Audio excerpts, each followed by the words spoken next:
Assalamu alaikum, everyone. I hope everybody is doing great. We are back again, live again, with our episode number 3 of the podcast series Rise. I am here again with the brother Ahmed Arif from Saudi Arabia, and we are again going to get some great advices and methodologies and some experiences, obviously, from Ahmed Arif regarding the entrepreneurship and startup culture and how one can succeed in this, especially doing it from Pakistan. So today's episode number 3 is about like time of an entrepreneur is an investment, and whatever we do in terms of spending our time in anything, it really is matters and it needs to be measured and calculated in a proper way. So if you need to calculate your time in terms of how you are spending your hours and hours and hours on something, then you need to decide your market value and your hourly rates or demand of you, how you will be able to or how you'll be getting paid out of it. So it's really important to understand this concept about getting paid and how one can decide how much he or she can charge for any particular job or any particular task or anything which has been assigned to him or her about any topic or any field, you can say. So, Brother Ahmed, I would like you to take this forward and explain this concept to everybody because time is really important. Time is money, obviously, for all of us and for you too. So, let's start from you and hear it out from you, from your experience. Yes, thank you, Danish. Actually, time is greater than money. Time is life. The more we can utilize our time in a better way, in a successful way, that can bring success and fulfillment in our life, this will be the best kind of return on investment on time. As you mentioned in the, in the opening, that entrepreneurs need to know how to price their hourly rate, which is something of importance. If he's only a solopreneur, if he's only working as a freelancer, let's say, and even as an entrepreneur who is the owner of a company as well, he needs to know how much he can default, how much he can charge his hourly rate as well. So for both of them, either the freelancer or the owner of the company, uh, time is limited. Time is not abundant. Time is limited. We have 8 hours per day. If in the beginnings we can work, yes, more hours, developing products, making marketing, promotion, all of these things, which is understandable. But in the same time, we need to have like some time for reflective practice as well, because we can get too much drowned into doing tasks by ourselves and not having time to reflect what did we achieve, what how can we do things better. So this kind of reflective having time for reflective practice to really measure, to really see the impact of our efforts of the task we are doing, what's the return on it. This is really helpful. So work is not only about making sure that our timetable is full of tasks. This is not the right way to do things. We need to have some time for reflection, maybe 5 15 minutes, no problem, but to have this kind of time. This is very important to correct the path.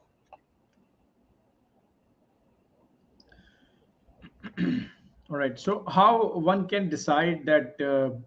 Because initially, when you are into a business, when you are having a startup, you need to put a lot of time in learning about it. You need to put a lot of time in getting knowledge about that particular thing or industry or a product or a service, whatever you are doing.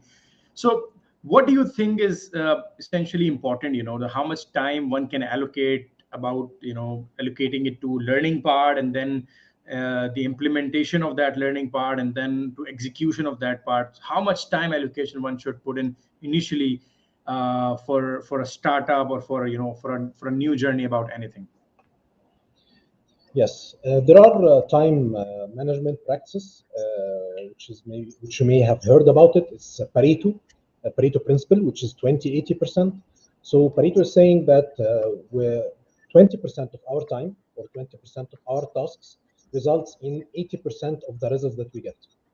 So it's not how long hours we are giving to a certain task, but the quality of this hours. And actually, 20% of our time or tasks can generate 80% of the result that we really want. So we need to be very much mindful about this 20%. What are the things we need to ask ourselves? Very important questions about tasks. What's the task that we must do? What's the task that we can do? What's the task that we should do? What's the task we have to delegate? What's the task that we are not going to do? So when we have this answer for this five question, what's the must things, what's I could, what I should, what I have to delegate, and what I have to outsource, I will not do it, so I need to outsource basically. So this can gives us a lot of insights on how to have a fulfilling day and doing the right tasks and focusing on the right things using this. So having this kind of segregation of task first, then applying the 2080. So the must things that I do. So let's say the business development, for example. So business development, this should be the entrepreneur main thing. Definitely he can have a team who can help him in business development as well. So this is okay. But from the entrepreneur time himself, it should be at least 20% into business development and for strategic things. The 80% it can be applied to various things, whether operational, whether follow-up with team, whether promotion, whatever. But 20% at least this should be given to business development, and the best time to be given to this activity. Ahmad, one thing is which I was just going through and understanding this concept that since an entrepreneur, one needs to really have a good network and to develop good public relations, obviously. So, how much an average, one should spend to making contacts, to making strong network? For example, if somebody is spending his or her time on social media, on LinkedIn, on Facebook, so, for these effective platforms, how much average one can spend, like how much hours one can give every day in order to build strong and meaningful contacts at the end, PR, networking, collaborations. It requires to build relationships initially, and then obviously in order to build good relations, you need to put up good time. You need to invest your time with those people. You need to sit with them. You need to hang out. You need to go on lunch and dinners and all. So these are all this investment of time which you are putting in for better and longer and sustainable relationships for mutual benefit at the end. So what do you think that one should spend in like networking or building up their network initially? How much time one can spend every day, especially using Yes. the social media? Yeah, what you mentioned is very important. Face-to-face networking is definitely a higher grade than social media networking. This is not to say that there is nothing called social selling. No, there is something called social selling, which is powerful as well. But the networking, when it's done face-to-face, it can be done definitely, as you mentioned, lunch and dinner. So it can be even out of work hours. It can be done for leisure. I mean, knowing people, knowing the market trends, asking them what's working for them, what's not working for them. All of this. This is a very real life experience, and this we can do it after work hours. And this we need not even to count it. But let's say in the morning, 8 hours. Let's say if we're working 8 hours, so we can dedicate a time per week. So let's say 5 hours per week, 6 hours per week, depends on on our intention, how big network we need to have, or how much interaction we need to do in the beginning. Depends on the service, on the service we are providing as well. Is it like a one-to-one service? So then the networking time will be huge because it's one-to-one.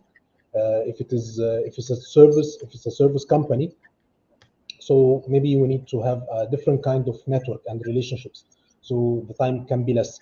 If it's a product, then the networking time can be less and less. So it's really different. If you are a freelancer, if you are in a service company, if you are in a product company, so networking time will be lesser with each one of these.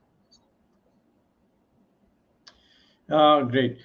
There are many experts who have a variety of opinions about how one can spend their time as an entrepreneur. So it's really important, that you pitch your idea right, and you need to present your idea really well. For example, if you would like to approach venture capitalists, if you'd like to put your idea in front of investors and want to raise money for your initial startup or for your career of an entrepreneur, then you need to put in a decent number of hours in order to build up a good idea, convert it into something, a good document, where you can present it to the people. So, in order to have desirable results and outcomes. So, my suggestion and my usual uh, saying and feedback and whatever opinion one could ask for me is that I would urge people to just spend time initially on learning, getting the Mm, best knowledge, and try to refine your knowledge as much as you can, and try to indulge yourself into the practical experiences of that learning. Try to learn from people who have made success stories out of it, and also try to learn from people who have failure stories out of it. So in order to, so you can have the picture of both sides of the coin, because without this, one cannot, be able to survive properly, and one cannot be able to learn the whole picture of that. If you can learn the positive side of it, then you will learn only the positive side of it. You don't know about the failure or the negative or the bad side of it. If you learn the failure side of it, then you will try to discourage yourself and discourage your confidence, obviously, and your motivation level.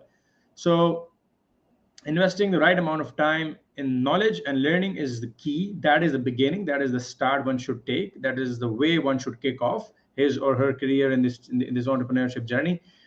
So, what are the other advices if you'd like to give? Like, for example, in order to having a startup, one can usually forget about his or her health. People have stressful situations. They don't able to manage time. They don't have good, decent relationships. They find it difficult to get along with people. They get annoyed quickly. So these are the things one can face when you work a lot. When you work 16 hours, 18 hours, for your news for a newly startup. So how important it is, for a person to spend valuable amount of time in order to look after the physical health and the mental health issues of one. How much one should spend on this area? yeah, actually, thank you for this question. This is really something that's entrepreneurship friend.